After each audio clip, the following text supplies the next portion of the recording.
বন্ধুরা সবাইকে স্বাগত জানাচ্ছি MK trading and academy for the stock মার্কেটের official YouTube channel MK trading Belda. আজকে যে ভিডিওটা আপনাদের সামনে নিয়ে এলাম এটা একটা ভালো ইনফরমেশন দেওয়ার জন্য, একটা এডুকেশন পারপাসের জন্য। তো প্রথমে আপনাদের বলে দেবো এমকে ট্রেডিংয়ের ডিসক্লেমার, আপনারা সবাই দেখে নিন। আজকে যে টপিক নিয়ে এলাম যেটা হচ্ছে আপনার স্টক মার্কেট, আমাদের স্টক মার্কেট অনেক দিন ধরে ডাউন চলছে, সবাই প্যানিক হয়ে যাচ্ছে। মার্কেট সিচুয়েশান একটা সেল অন রাইজে চলছে, ইন্ডেক্স বলুন স্টক বলুন সব জায়গায় কিন্তু একটা ডাউন সিচুয়েশান চলছে। তো এই জায়গায় কি করণীয় আমাদের? এখন কি আপনার যে স্টক কেনা আছে এটাকে আমরা বিক্রি করে দিয়ে লস বুক করে নেব, না এখান থেকে আরও কোনো রাস্তা আছে? সেই বিষয়গুলো আলোচনা করার জন্যই আপনাদের সামনে আজকে ভিডিওটা বানাচ্ছি। তো এই জায়গায় বলবো যে সবাই প্যানিক হচ্ছে। এই জায়গায় যা নিউজ আসে সবই খারাপ নিউজ, ম্যাক্সিমাম নিউজ খারাপ আসছে।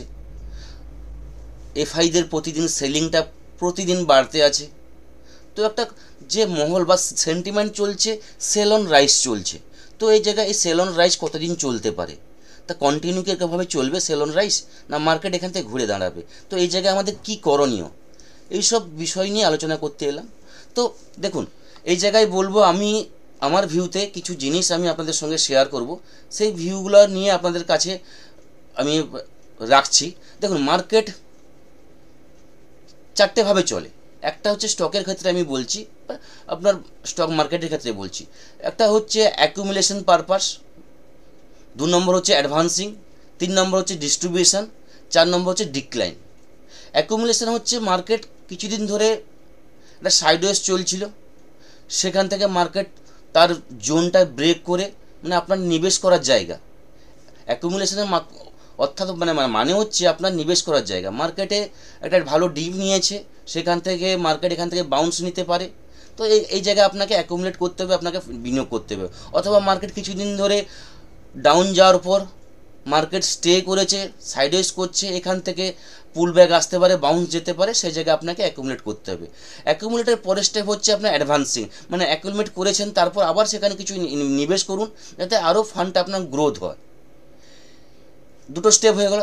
3 নম্বর স্টেপ হচ্ছে আপনার ডিস্ট্রিবিউশন, মানে যেখানে আপনি অ্যাকুমুলেট করেছিলেন বা আপনি ইনভেস্ট করেছিলেন, এরপর কিছু সময়ের পর আপনার ওটা হচ্ছে ডিস্ট্রিবিউশন, যেখানে আপনাকে প্রফিট বুকিং করতে হবে বা আমরা প্রফিট বুকিং বলি। মানে মার্কেটে হিউজ বাইং হয়ে গেছে, আপনার যে কোনো স্টকের বলুন ইন্ডেক্সের বলুন এখানে প্রফিট বুকিং আসে। তো সেই জায়গায় আপনাকে প্রফিট বুকিং করতে হবে। প্রফিট বুকিংয়ের পর আবার আপনার ডাউন ট্রেন্ডে মার্কেট চলে আসে, যেটাকে ডিক্লাইন বলা হয়। মানে প্রথমে হচ্ছে আপনার নিবেশ হলো, এক্সট্রা রিএন্ট্রি হলো, তারপর প্রফিট বুকিং এবং আরও একটু ডাউনের পর কিন্তু আপনার রাউন্ড, যদি আমরা এটাকে বলি যে রাউন্ডিং হচ্ছে, রাউন্ডিং হলে মার্কেট কিন্তু এভাবে কিন্তু রাউন্ড হতে থাকে, মানে continue accumulate, advancing, distribution, decline, পরে কিন্তু আবার অ্যাকুমুলেশন চলে আসে। তো এই জায়গাটা, এই সময়টাকে যদি আমরা ডিক্লাইন ভাবি তাহলে কিন্তু আমাদের নেক্সট স্টেপ কিন্তু অ্যাকুমুলেশন। তো এই জন্য এটা আপনাদের দেখানো। তো আজকের যে আমরা টপিকটা আলোচনা করব অ্যাকিউমুলেট, এই নিয়ে আপনাদের সঙ্গে আমি এসছি আজকে ভিডিওটা তৈরি করার জন্য। যে অ্যাকুমুলেট জিনিসটা কি? অ্যাকুমুলেট হচ্ছে আপনার নিবেশ করার জায়গা। তো এটাকে সঠিক সময় আমাদের নিবেশ করার সময়, নিবেশটা কখন করব? ধরুন আপনার কিছু স্টক কেনা আছে, আমি একটা উদাহরণ দিচ্ছি। আপনার ধরুন অ্যাক্সিস ব্যাংক কেনা আছে, ধরুন আপনি কিনে রেখেছেন 1100 টাকায় কি 1000 টাকায়, ওখান থেকে গেছিলো বলতে গেলে 1350-এর কাছাকাছি গেছিলো অ্যাক্সিস ব্যাংক, আপনি তখন প্রফিট বুক করেননি। ওই জায়গাটা ছিল কিন্তু আপনার, যেটা আমি বললাম, ওই জায়গাটা যেটা আপনার 1350 গেছিলো, যে জায়গাটা সেটা হচ্ছে আপনার হচ্ছে ডিস্ট্রিবিউশন জায়গা ছিল। তো ওই জায়গাটা আমরা যেহেতু প্রফিট বুক করিনি, সেখান থেকে মার্কেট আবার নিচে নেমে এসছে। তো এটা ডিক্লাইন মোডে চলছে। ডিক্লাইনের মোডের পর কিন্তু আবার অ্যাকুমুলেশন আসবে বা চলে আসতে যাচ্ছে। তো এই জায়গায় আমাদের প্যানিক হলে চলবে না, ডিক্লাইন জায়গাটায় আমাদের প্যানিক হলে চলবে না।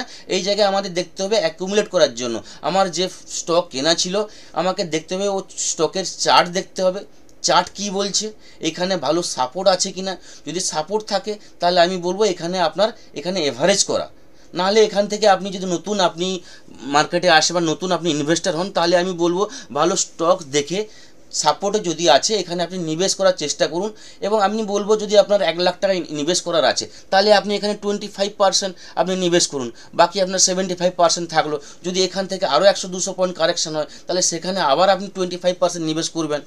তো এইভাবে আপনাকে ফান্ডটাকে অ্যাকুমুলেট করতে হবে, তো দেখবেন ভালো রেজাল্ট আসবে। আমরা আজকে এই টপিকে এলাম কেন, মার্কেট লাস্ট কয়েকদিন স্টক 1 মাস 2 মাস ধরে ডাউন যাচ্ছে। অনেক স্টক যেগুলো হচ্ছে 30% 40% কারেকশান নিয়ে নিচ্ছে, বলতে গেলে ম্যাক্সিমাম স্টক 15% থেকে 30% কারেকশানে দাঁড়িয়ে আছে। তো এই জায়গায় সবার মনের মধ্যে একটা প্যানিক সিচুয়েশান চলছে। আমাদের মার্কেটে সেল অন রাইজ চলছে, নিউজ যা আসছে ম্যাক্সিমাম নিউজ নেগেটিভ আসছে, এফআইদের ডেলি সেলিং আসছে। তো একটা যে মহল চলছে বা যে এনভায়রনমেন্ট চলছে এটা সেল অন রাইজে চলছে। তো এই সেল অন রাইজ তো আর কন্টিনিউ চলতে পারে না, কেননা ডাউন ট্রেন্ডটা হচ্ছে আপনার ক্ষণস্থায়ী, আর হচ্ছে আপ ট্রেন্ডটা হচ্ছে আপনার চিরস্থায়ী। আপনি যে কোনো স্টকে বা ইন্ডেক্সের আপনি দেখুন লাস্ট 10 বছরের আপনি চার্ট দেখুন, দেখবেন ডাউনটা হয়েছে কিছুদিনের জন্য কিন্তু আপ ট্রেন্ডটা কন্টিনিউ কিন্তু চলতে আছে। তো সেই জন্যই বললাম। এবার কিছু আমি আপনাদের সামনে তুলে ধরবো যেটা আমার মনে হয়েছে এই জায়গাটা বা এই সময়টা কিন্তু আমাদের অ্যাকুমুলেশনের সময়। তো সেই জন্য এই ভিডিওটা বানালাম এবং আমার ভিউটা আপনাদের সঙ্গে শেয়ার করব। কিছু রেজাল্ট সেশন চলছে যেখানে রেজাল্ট কিছু ভালো আসছে কিছু খারাপ আসছে। তো খারাপ নিউজের মানে খারাপ মার্কেটে খারাপ নিউজ এলে তার এফেক্টটা বেশি পড়ে। তো এই জায়গায় আমাদের দরকার ভালো কিছু নিউজ মার্কেটকে বুস্ট করার জন্য।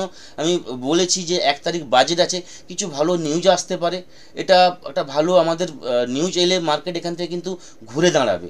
সেই জায়গায় আরও কিছু জিনিস বলবো যেটা হচ্ছে আপনারা সবাই জানেন যে ইউক্রেন আর রাশিয়ার যুদ্ধ চলছে প্রায় বলতে গেলে 160-65 দিন হয়ে গেল।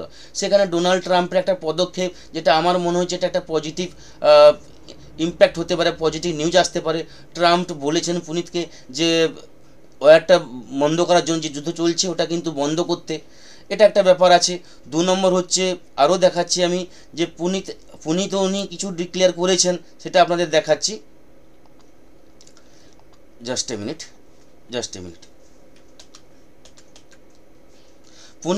পুনিতও একটা পদক্ষেপ নিয়েছেন। উনি বলেছেন যেটা হচ্ছে উনি নেগোসিয়েশন করতে রাজি আছেন যদি যুদ্ধটার জন্য বন্ধ করার জন্য। তো এটা একটা আমাদের মার্কেটের কাছে পজিটিভ নিউজ। তো এইগুলো পজিটিভ নিউজ হয়ে আমাদের মার্কেটে কিন্তু আসতে পারে। 2 নম্বর যেটা বলবো আমাদের মিউচুয়াল ফান্ডের ক্ষেত্রে আমি বলবো ভালো পদক্ষেপ বা মিউচুয়াল ফান্ডে ভালো ইনকাম হচ্ছে বা ভালো ইনভেস্ট হচ্ছে মিউচুয়াল ফান্ডে। দেখুন মান্থ অন মান্থ কীভাবে মিউচুয়াল ফান্ডে কিন্তু প্রতি মাসে কিন্তু ইনভেস্ট বাড়ছে।